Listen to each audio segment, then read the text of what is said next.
It's positive. I mean, this group's staying together. Um, we're still in the driver's seat. I mean, it's not a panic mode. We got a game 7. I like our odds with our group. We put ourselves in this position, and it's on us to get ourselves out of it. But it just comes down to what we do on game 7. Thanks, Andrew. Next question from Nikki. Go ahead. Hey, Paul, when you sense a collapse, kind of like you guys had, what can you do as an individual and as part of the team to kind of take action to make sure it doesn't happen in the course of the game? I mean, you just got to look at it in film and just see what changes we need to make that we're not doing. 'Cause to this point, it's happened twice now, last game and today's game. So look at film and see what changes we need to make to finish game and keep the same intensity and pace that we have in the first halves. Next question from Home. Go ahead, Home. PG, you were just talking about schematically, strategically, maybe what you guys can do to kind of prevent what's happened last 2 games. Mentally for the whole team, is there something that's been happening that's been a common thing in these last 2 games as these leads are slipping away? No. It's nothing that it's nothing that's within our team. They're just coming out and give them credit. I mean, that's what they have to do. They have to fight to get back into games, and they're doing it. They're not quitting.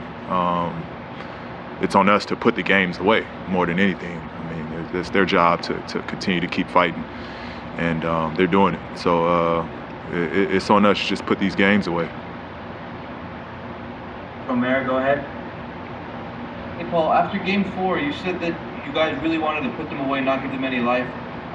This is going to be Denver's 4th straight game 7, 2 of which they've won. I'm just curious, how much more dangerous are they going into this game, and I guess level of confidence for you after these couple games? I mean, it's not that we don't respect them.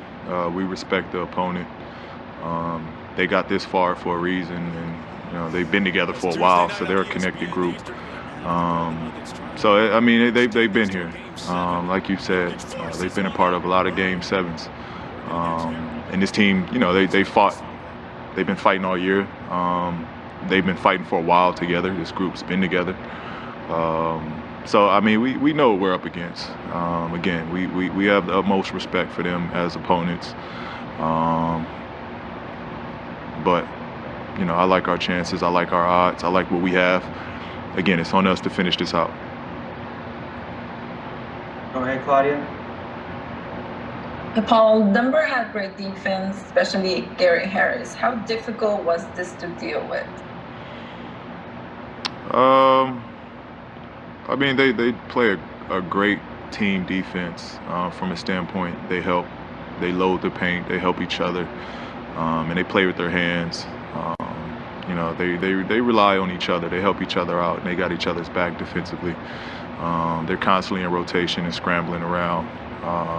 It's more so their team defense.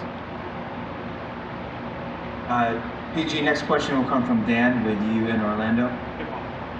You guys have been good enough to really big leagues, not just in this season, but so you've faded fast. Is there a toughness required in those ones? I guess what does that mean? Work so hard to get to the I mean, it's pace and tempo. It's pace and tempo. They play at a higher. They're playing at a higher pace in these 3rd and 4th quarters than we are. Simple as that. We got to match that on their end, and we got to find our pace and tempo on our end. It comes down to 2 different games. They're playing at a high level on their offensive end, playing at a high level on our offensive end. So it's just what it comes down to. psychologically, they're much higher year.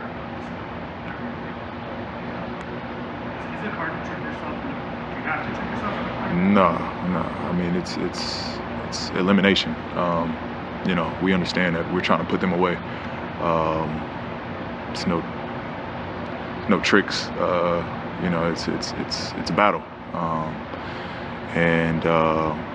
Like I said, we just got to go back to the film and see what we're doing in these. Why aren't we matching that? I think that's the only question that needs to be answered is why aren't we matching that? Next question from Miriam. Go ahead. Hey, Paul. Obviously, Denver is showing a lot of fight and keep fighting back in all these elimination games. Is that even more impressive considering that the environment you guys are in, that they could essentially go home to their families? And then also just sort of this bubble environment. Does it, when things start going sort of the wrong way, does that sort of intensify that at all? Does it make this even more difficult for you guys? At this point, I'm not sure. I will say anything can happen here. But at this point, I'm not sure. I'm not even going to put nothing on it's the bubble or it's not the bubble. Fact of the matter is they're fighting and they're keeping their season alive. What's going on with you guys? Same thing. The last 2 games up, kind of just gave up the lead again. Pretty much, they came down, either scored or got fouled in that third quarter, and we couldn't buy a basket, and that's how they came back tonight. Thanks, Samir. Next question from Owen. Go ahead. Hey, Kawhi, this is going to be Denver's 4th straight Game 7. You obviously won a Game 7 last year at the buzzer. I was wondering what will be your message to the team of just what they're about to experience going through a Game 7? Just got to leave it all out on the floor. Make sure we are paying attention to detail, executing and communicating on the defensive end, and that's all we could do. Go out there, play hard, and just make sure we know the game plan. Kawhi, next question is going to come from Dan Wilkie, there with you in Orlando. What's the mindset on the things that you did, 19, 16, and 5? Is that what the focus needs to be, or does it need to be on stuff that didn't happen?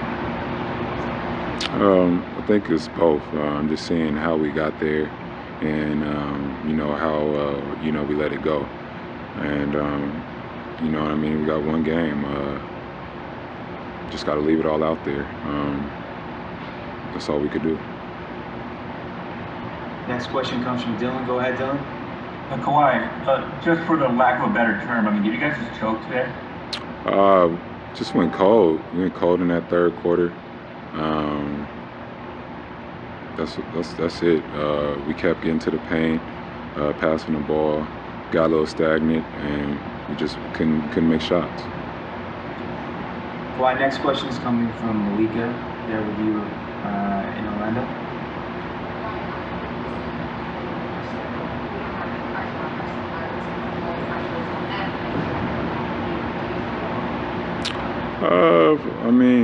It's pressure every game, you know what I mean? Obviously, nobody wants to go home, but just got to go out there, play a game, and just live with the results as long as you're, playing hard and attention to detail, and just make sure you have fun and relax, and that's all we could do. Next question from Cameron. Hey, Kawhi, what concerns you most about you guys giving up these big leads in consecutive games? Both. That third quarter, I think they outscored us 16-34. So, we got to try to play defense without fouling. Limit them their open looks from the 3, and just try to get some offense going. That's what happened in that third quarter, and they pretty much gave up the lead. Next up is Andrew. Go ahead. Kawhi, when lost leads have been something that's followed this team all year, I guess what can you guys do in the next 2 days to not let something like this happen again? Like I just said, just make sure when we're up, we need to keep our focus, still run our plays, execute, and don't be lazy on defense. Just still have attention to detail and keep playing hard. Last question is coming from Miriam. Go ahead, Miriam. Kawhi, you mentioned that it's important to go out and have fun. Obviously, Denver's been saying that for the last few days, that they're just having a lot of fun with this. Does that make a difference? And do you feel that out there? Sort of their joy is helping them? I mean, yeah. I mean, I'm pretty sure, you know, they love playing basketball. We do too, as a team.